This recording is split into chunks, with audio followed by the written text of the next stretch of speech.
Leader படம் எல்லா படத்தையும் சேர்த்து பார்த்த மாதிரி இருக்கு. கைதி படம் அப்புறம் புஷ்பா படம் எல்லா படத்தையும் சேர்த்து பார்க்குற மாதிரி இருக்கு. லீடர் வந்து டோட்டல் வேஸ்ட். லீடரை பார்க்காதீங்க.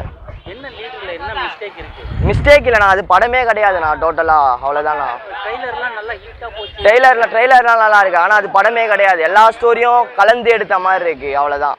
அப்படியா? என்னெல்லாம் மைனஸ் இருக்குன்றீங்க? படமே மைனஸ் தானா? மைனஸ்லாம் கிடையாது, படமே மைனஸ் தான். அவ்வளோதான். அப்படி அப்போ நீங்க என்ன எதிர்பார்த்து வந்தீங்க? அது அப்படி அவ்வளோ மைனஸ் சுத்தமாக பிடிக்கலண்ணா படம். சும்மா ஒரு மூவி பார்க்கலான்னு ஒரு 3 hour போய் தேட்டரில் உட்காடுறோம், அது எரிச்சல் கலப்புற மாதிரி இருக்கு அந்த படம். நம்மளுக்கு நிறைய பேர் லெஜெண்ட் நல்லா பண்ணிக்கிறாரு, லீடர்ல அடுத்த விஜய்லாம் சொன்னாங்களே. அப்படிலாம் இல்லைண்ணா, ஸ்டோரி கரெக்டான ஸ்டோரி எடுத்து பண்ணா யாராக இருந்தாலும் ஹிட் ஆகலாம்ண்ணா. அவர் கரெக்டான ஸ்டோரி எடுத்து பண்ணல, அவ்வளோதான். இப்போ அடுத்த விஜய் அவர் ஆவாரா இல்லையா?